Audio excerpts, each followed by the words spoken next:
The Center for the Promotion of Private Enterprises is asking the Central Bank of Nigeria to adopt a framework that minimizes volatility in the customs duty exchange rate. Founder of the center, Dr. Muda Yusuf, in his statement, said this would boost investors' confidence and drive economic growth, while noting that the frequent changes in customs duty exchange rate had become a huge burden on the business community. According to the CPPE boss, the situation has led to high volatility in cargo clearing costs, worsening inflationary pressures and aggravating investment risk, especially in the rail sector of the economy. But let's get more perspective on this very important development, and I'm being joined by no other person and the founder and chief executive officer of the Center for the Promotion of Private Enterprises, Dr. Muda Yusuf. Good afternoon. It's good to have you in the studio. Good afternoon. My pleasure to be here. Yes, like I said off camera, I've been looking at this and I see that the rates have changed more than 38 times in 2024. Now, how does this affect business? Well, I think that the rates are kind of coming lower. So I think it's good for businesses. What really is the negative in this? Well, the negative in this is that it is extremely difficult for businesses to plan. Now, you will see that the rates have been fluctuating. Yes. You know, sometimes it goes to as high as maybe 1,004, 1,003.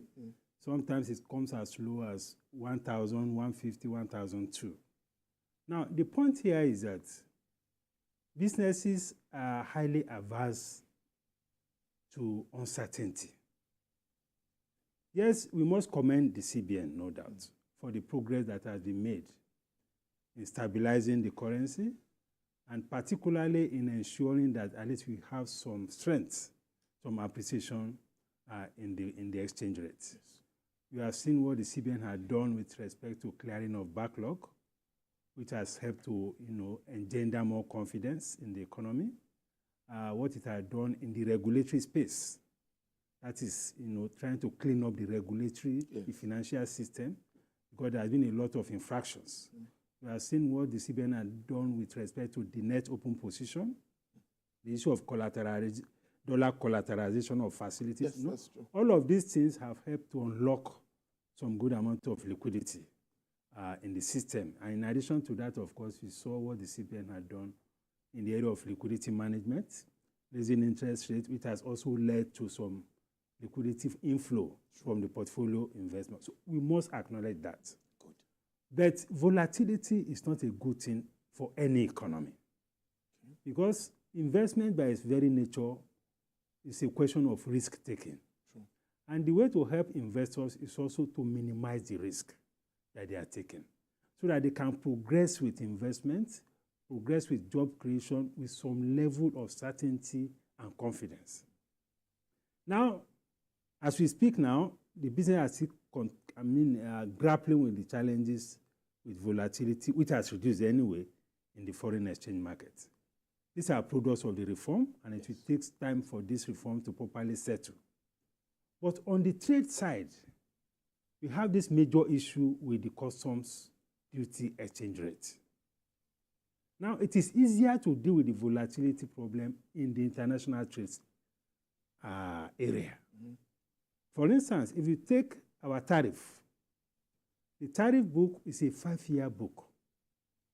And it is all in an effort to ensure that the trade system is predictable. That is, if you take the tariff book, over 5 years, you can be sure that there's not likely to be any major change in tariff. But this variable, which is now looking like an exogenous variable of this customs duty exchange rate that is now tied to the foreign exchange rate, the market rate, is creating a lot of instability in the system. So much so that we have seen instances where many importers, once there is this fluctuation, particularly once the rate goes up, like for instance, on the 1st of May, the rate went up by over, I think it went to 1,320 something, and it was much lower. Less than 1,200. Yes, at least few days ago, a week or 2 weeks ago. So once that happens, it creates a major issue for the importers. Because imagine you are an importer, you are a contractor. You have taken an LPO from a company to supply a particular good. You have made your quotations based on a particular exchange rate, based on a particular import duty. And you now place the order only for you to see that the rate is fluctuating. It's not in all cases that you can go back to your clients and say that, duty has changed, can you give me a fresh LP or something? So it's a major issue, for all the importers. And the more you have this kind of situation, the more you create problem of even inflation. Because this thing, once the rates are moved up, it affects the import duty that they pay. And if they choose to stay back, to wait for this fluctuation to calm down, they have the problem of demurrage to contend with. So there are no easy choices for them. So that is why all the stakeholders, without any exception, have been pleading with the central bank to ensure that we have a framework to ensure some level of stability in the customs duty exchange rate. And many of them have suggested, and we are also of that view, that you can have a quarterly rate. Like a review, right? Yes, that can be reviewed quarterly. Okay. That this quarter, just as you have with the MPR, the CRR, which is done on bi-monthly basis, you can have something similar for the customs duty exchange rate. So that every quarter, depending on all the variables that are at play, you fix the exchange rate for the importation of, for customs duty computation at a particular rate, taking into account the commitment of the administration to ensure that we lower the cost of living. Because if you fix it too high, it will make goods more expensive. It will compound the inflationary problem. It will create more problem for investors. Because the higher this inflationary issue, the higher the cost of production, the more difficult it is for those who are in production or those who are even doing business. Because you cannot transfer all these costs to your consumers. Because the consumers themselves are struggling. Purchasing power is very low. Yeah, so all of these things have to be taken together. Because at the end of the day, policies are meant for the people. Policies are meant to promote growth, to encourage investment, to create jobs. Of course, revenue is also part of it. Yes. But all these fundamental development objectives are much more important, even than revenue. Because if you create an environment where you have more investment, you have more growth, of course, ultimately, you have more revenue. Because there's a relationship between economic growth and revenue growth. But you must create the environment for that investment to grow. So that is the concern. And that is why we feel that we should have some stability around this customs duty exchange rate. And more importantly, this kind of thing should be done in collaboration with the fiscal authorities. Because anything that has to do with trade is a fiscal policy matter. Okay. We are dealing with an unusual situation where a monetary policy variable has crept into the fiscal trade policy arena. That's why we are talking this way. If all of these things have been situated squarely within the purview of the fiscal policy or trade policy, of course, it will be easier for the minister in charge of the fiscal policy to be able to deal with all of this easily. I'm seeing an issue of maybe revenue generation here. Government is aggressive about generating revenue. But of course, you need to also look back and attract investment and, of course, let businesses thrive. But 1,000 naira is a projection, I think. That's what we see. No, you see, 1,000 naira that we propose is just a suggestion. Okay. For purposes of stability. Okay. After all, for the whole of January, the customs duty exchange was less than 1,000. It was about 955. Wow. Yes, in January. This fluctuation, this galloping fluctuation started in February, when we had about 13 changes or 15 changes in February. In March, we had about 13 changes. So in the first quarter, we had about 28 changes.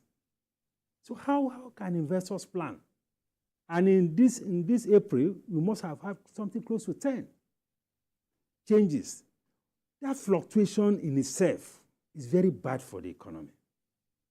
And this is not beyond what both the CBN and the fiscal authority can come together to agree upon in the interest of the economy. And it's even not so much about revenue, because if these rates get too high, people will stay away. That's where I'm headed. So, it's They will stay away. They won't import. They will run away. Yeah. Some of them will abandon their cargo and all of that. So even the revenue objective may even suffer. Yeah. But more importantly, it's about investments. And we are talking about real sector investment because it is this real sector player that are carrying the burden of job creation to a large extent. They are the ones that can, create more jobs. They are the ones that we can rely upon to diversify the economy. So they have a lot of role to play. Even when you are talking about non-oil exports, these are the guys who will also help to generate the production to be able to export. So we need to create that environment that will breed confidence for them. And of course, and one thing that at least we have seen with the current leadership of the CBN is that he values, or the leadership values, consultation. They engage from time to time with stakeholders. So I'm pleading that even on this, there should be, further stakeholder consultation with the businesses, with the stakeholders in the maritime sector, with those involved in all this international trade ecosystem. Let's have a conversation. But I was thinking that because many analysts have said that that handshake that should be, of course, between the monetary side and the fiscal side is a bit obvious in this administration. That is kind of, that handshake is, we are seeing that. But I want to ask you clearly, is that happening? That's the fiscal side and the monetary side. Are they working in sync? Because if they are working at cross purposes, there will be a challenge. And this FX issue, with all the efforts of the central bank, I think there should be something to complement it on the other side. How well are we managing both? Well, generally, yes, I think there is some complementarity. Good. Because if you look at the fiscal policy inputs into what we have achieved in the foreign exchange stability, it's also quite a lot. Because it is the fiscal policy that is negotiating some of these inflows from Afrexim Bank, from the World Bank, all this idea of getting foreign investors to come in, foreign direct investors and all of that. All of these things are about fiscal policy. Then we are also seeing some elements of fiscal incentives.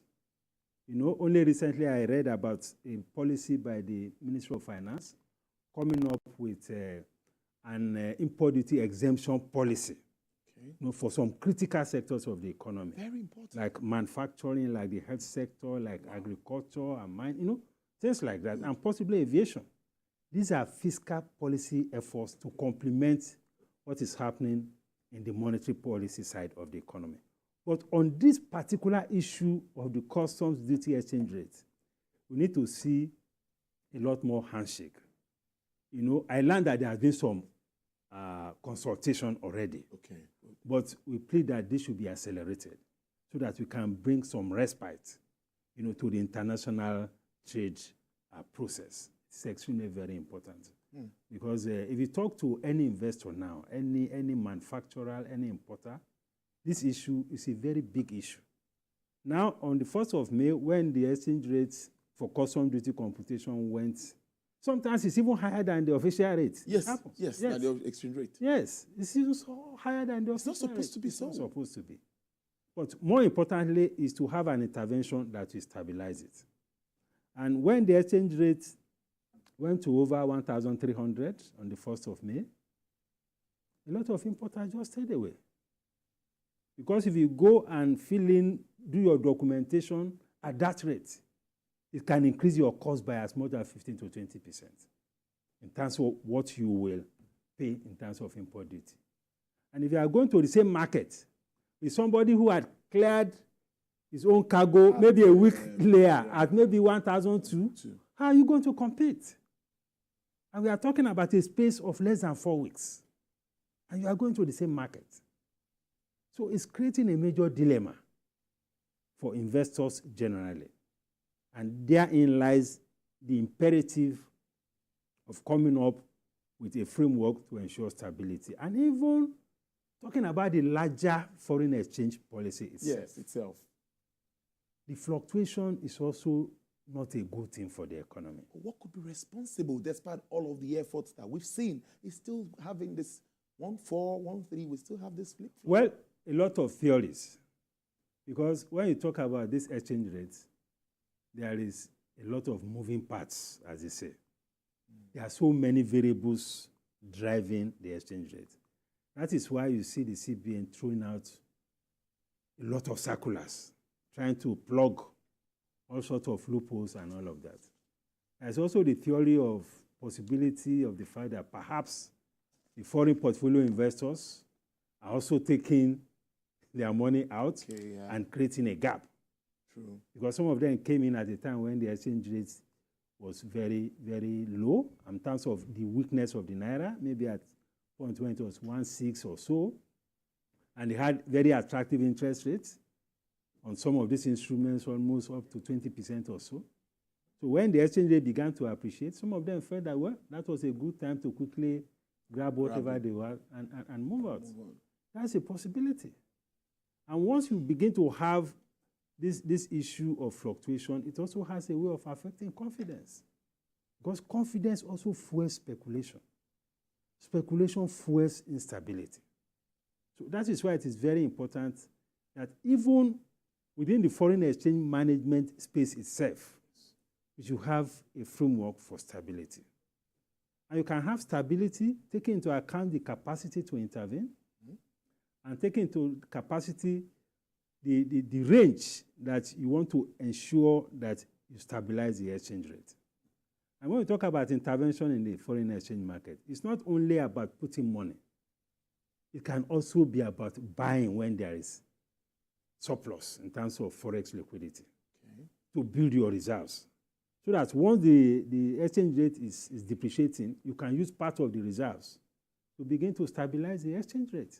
So intervention of the CBN is something that we cannot avoid one way or the other, either injecting liquidity or buying from the market to ensure. But what is important is to establish a rate that we consider sustainable, and let us work around stabilizing the exchange rate at that point through periodic intervention of the Central Bank of Nigeria. I don't subscribe to the idea that the CBN cannot or should not defend the currency if it becomes necessary, although the CBN governor also said so, that if it becomes necessary, the CBN will intervene in the market, because stability is extremely very important. Very, very important. It's very important. Before I let you go, we have like 2-3 minutes to wrap up. Nigeria is now the 4th biggest economy in Africa. I look at that, and I think it also has to do with the foreign exchange. It has to do with the exchange. Yes, so I'd like you to comment around that. No, well, it's an exchange rate issue.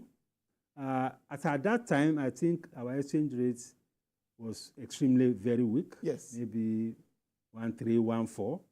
If you do that evaluation now, it's likely to have improved in terms of the conversion. So it's an exchange rate issue. But more importantly, what is of utmost concern to the citizens and to businesses is not whether we are number one or number two. That is not the issue. No, the issue is that let us stabilize the system. True. Let us stimulate a lot of confidence in investors, and let us address the welfare issues that Nigerians are complaining about. The cost of living issue. That is more important than worrying about whether we are number one, whether we are number two, whether we are number three. That is important, but that is not the primary thing now for me. So I think we should worry less as to whatever the ranking some people are putting out there. But whether you like it or not, as far as the market size is concerned, I don't think there is any market as big as the Nigerian market. I don't think so. I like it. I think we can wrap it up on that interesting one. Yes. Dr. Muda Yusuf, as usual. We can go on and on when it has to do with Nigeria's economy, and you're with Dr. Muda Yusuf. I must thank you so much, CEO, Center for the Promotion of Private Enterprises. Thank you. Good to have you. Enjoy.